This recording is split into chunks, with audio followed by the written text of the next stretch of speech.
Hello, everyone. This is Omni Talk Retail. I'm Chris Walton. And I'm Ann Mazinga. And we are coming to you live from the Fusion Group booth at the Consumer Goods Forum in Amsterdam. It is the last day of the conference.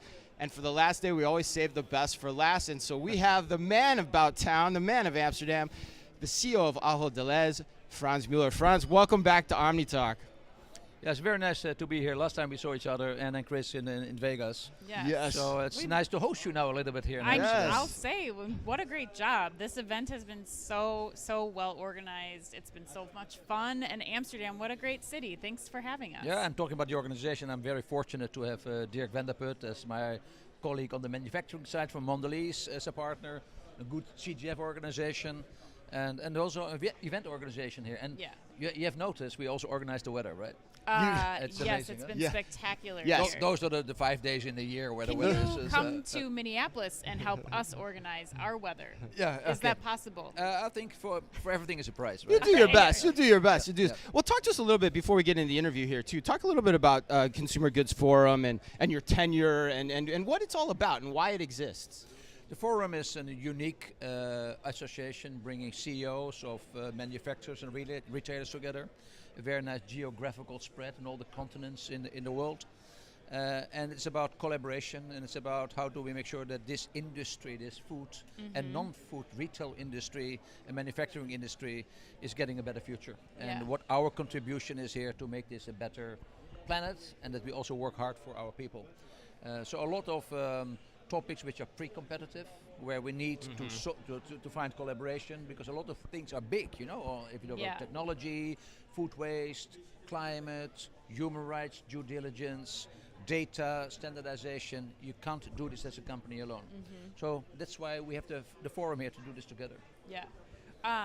Well, tell us a little bit about Ahold. Let's focus on your business specifically. One of the things that I think you do a really good job here of showcasing is how you really focus on being small and focused on the communities that you serve in, despite how big Ahold is as a organization. Tell us how you really think about and do that in your day-to-day. Yeah, I don't like the word big. Myself, I don't like the word. You just don't like the word. We are not a small retailer, as we know, both in Europe and the US, as you know, with 400,000 team in the company, $19 billion euro sales. But in the end, for our consumers, our customers, it's that only store which must be right 365 days a year. Those communities who would like to see us giving things back and to nourish the communities and to make sure that we are there for the families and the households. And that makes you humble. And that if we don't have a view on to be small and to be small in 9,500 stores, every store again, I think that would be a big mistake. Yeah. So that's why, on one hand, scale and leverage and very good teams, but in the end, it's about the small and the details. Yeah, taking that and figuring out a way to scale that, and so that it feels unique in each community. And our communities are unique. That's the beauty of this business. We are serving 70 million customers a week.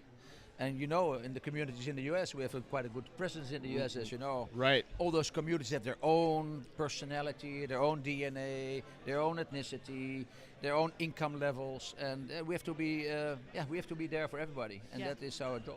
So part of what you're saying too is also the consumer is different, and partly because of the digital interactions that the consumer is having with everything in their life. So how do you think about the concept of being small but yet adapting the store and the digital presence of Ahold to the everyday consumer? Yeah, I think we learn a lot from our consumers to start with, and the second thing is to be very good in your digital proposition, in your personalization. You need scale to be investing in technology, AI, and data. And that's why that scale helps, but we invest a lot in understanding our customers better. Data, we are very rich on data. 75-80% of our sales is going through our loyalty systems. So we know a lot about our customers, and that gives us the opportunity and the obligation at the same time to have a personalized offer which is really making sense for them. So that is what we try to do, and our African American communities in Charlotte ask for a different type of menus and recipes and these kind of things than our Hispanic communities in Raleigh, for example. Does technology make it easier to be small? It's easier to be small because connects to the communities. It's for our people in the stores better to understand. Our people in the stores are also a representation of our community, so that our customers feel home. And it's nice also to be to understand for who you work. Yeah, right. And to focus on your customers every day and to be unique for them, and that is not always working. Right, we're right. not always perfect, so. But I think it's a big excitement for our customers and for our folks, our associates, to serve those communities, those local communities, Right. in the best possible way. And I imagine using technology to collect that feedback also from your stores so that you Absolutely. can continue to make sure that you're refining that, like you're talking about for the Charlotte store, for the Raleigh store. Yeah, and the customers are very smart, smart and even more vocal, and they would like to connect. And the thing is, they That's also true. The feedback comes faster and faster too comes every fast, day, and they right? give you a very honest feedback, Right. which is really Right. to make that mission better. And if you have a good relationship with your customer base, then they give the feedback out of something for us to make ourselves better, Yeah. but also for them shopping experience and shopper journey is getting better. So Yeah. it's very constructive. Well, Frans, I want to talk about some of the key themes quickly that are coming out of Consumer Goods Forum. Sustainability being one, the focus on collaboration. How do you take these things that it seems like everybody's keen to start to work on when they leave here and go home? How are you really doing those things right now at Ahold on a day-to-day basis right now? Yeah, so we always come back here because we have so many good speakers here on different topics. Yeah. It always is energizing, and you come away with a lot of inspiration. What you learn from other companies, what you hear from experts, where people challenge you on certain topics to say, shouldn't you do more there? And of course, we're all in business, but you see that a lot of those sustainability topics also have a very strong business component. If I can save energy, if I can have better refrigerants, if I have a better allocation of our truck and our network and demand forecasting, because AI is helping us. Yeah. That is a business item, saves money, Yeah. is better for food waste and all these kind of things. So we come back away here with a lot of positive things, and but also a few things where wow. I learned from other companies they do more than we do in the space of human rights due diligence, for example, or in the space of plastics and recycling and a better philosophy how to use plastic, how to design. And we have of course also our own brands. You know, Yeah. it's not Right. We are very proud to the partnership with the national brands, but we also have a strong own brand offer. Right. And for that, we also can learn a lot. What can we do better there? Yeah, we have an expression that we use a lot. You probably get a good sense of how good is your good when you come to a conference like this. You know, it probably helps with that. All right, well, let's get you out of here on this because I know you're a busy, busy man. A lot of things to do, a lot of appointments to make. So, as you look back, your tenure's coming to a close. You've been heading up the CGF here for the past couple of years. Your tenure's coming to a close. You passed on the torch to the CEO of Tesco earlier this morning. What do you hope your legacy both at CGF and Ahold is, number one? And then number two, what advice would you have for other global retail executives that are trying to figure out the best way to succeed or make an impact in this world of, where global sustainability is a top priority? Yeah, I think it's a tough question, Chris. Yeah, that's why you're the big guy. Yeah, that's why I'm here to answer that question. But on the Friday morning, I think I have to still to process a number of things. Of, what are the next steps here? What I'm very happy with is that we had a good 2 years together with my partner Dirk from Mondelez, strong CGF organization, and I think we made a nice next level of collaboration, and that we talk amongst those topics which are not always so easy to understand. Yeah, right. With vulnerability to say things are going well, but a few things still to be done.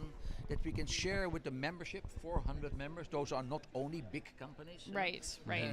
Those are also mid-sized, smaller companies, super in their local markets in retail and manufacturing. That we can share these kind of things and say, just pick up the learnings from what we designed and what we invented ourselves and the mistakes we made. And see how the whole industry gets better, because we have to get better when you talk about food waste, when you talk about plastic waste, all the other topics where we are an economic effect, but also something for our planet, something for our people. You heard this morning, there's a lot of things what technology can do, not only for customers, but also for associates. Right. Yes. So a lot of things forward-looking. I'm super happy that both Ken from Tesco and Ramon from PepsiCo are taking over. Very strong leaders, strong companies, but also strong believers in collaboration and improvement. and always strong fans of Yeah. CGF as well. Well, I think that's a really important thing and something that you deserve kudos for, because I think that you really model what it looks like to be collaborative, to get in front of and be vulnerable in front of partners. And you're one of the largest retail organizations in the world. So I really appreciate that and want to make sure that we give you our thanks, Frans, and thank you from all, to all the people here at CGF who are willing to participate in that way, because I think that's how the change happens. That's how the change happens, and thanks for having me. And it was a pleasure to serve CGF. And I go away with a humble feeling what we all still have to learn and have to do, but that's also a good feel. Yes. That keeps you young at the same time. Keeps you curious. Yeah. Well, thank you so much, Frans. Thank you to the Fusion Group for making our coverage here at Consumer Goods Forum possible. We'll be around for just a couple more interviews today, but until then, Be careful out there.